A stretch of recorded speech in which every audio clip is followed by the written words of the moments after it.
Halo semuanya, pada kesempatan ini kita akan membahas tentang zaman batu hingga zaman logam.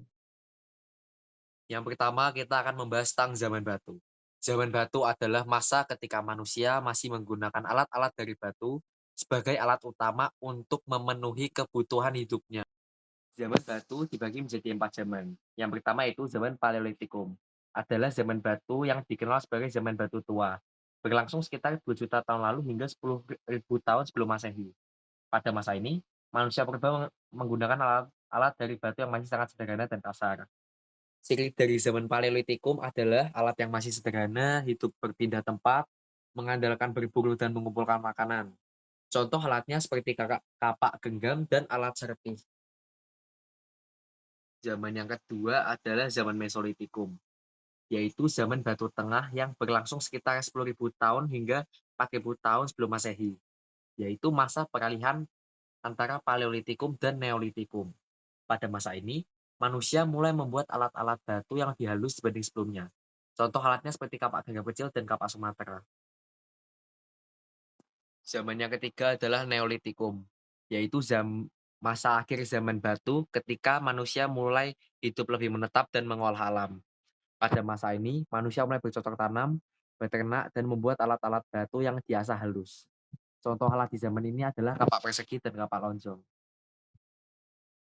Oke, setelah kita membahas zaman batu, kita akan masuk ke zaman logam. Zaman logam adalah periode penting di mana manusia mengembangkan teknologi pengolahan logam untuk membuat alat yang lebih kuat dari batu. Masa ini dibagi menjadi 3 tahap utama, yaitu zaman tembaga, zaman perunggu, tembaga, dan timah untuk membuat alat lebih kuat. Dan zaman besi, besi dapat diolah menjadi alat yang lebih kuat dan tajam. Perkembangan ini mendorong perubahan besar dalam kehidupan manusia, termasuk hidup menetap, pembagian kerja, sistem perdagangan, dan kepercayaan kepada roh leluhur, seperti yang dibuktikan oleh peninggalan seperti kapak corong dan negara. Dan sekarang kita akan masuk ke pembagian zaman logam.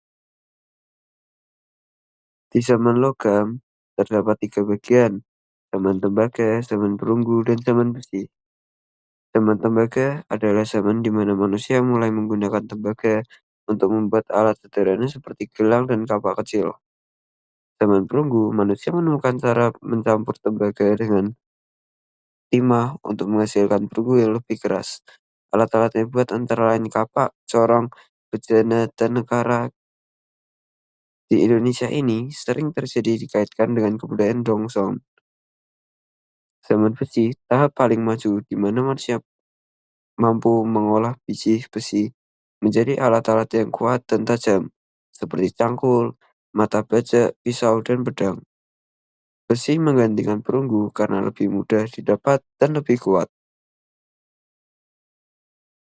Oke, sekarang kita akan membahas ciri-ciri kehidupan masyarakat di zaman logam. Ciri kehidupan masyarakat. Pertama, teknologi. Menguasai teknologi pengolahan logam, mulai dari melebur hingga mencetak logam. Pola hidup. Hidup menetap di suatu wilayah dan mengenal sistem pertanian yang lebih maju. Pembagian kerja.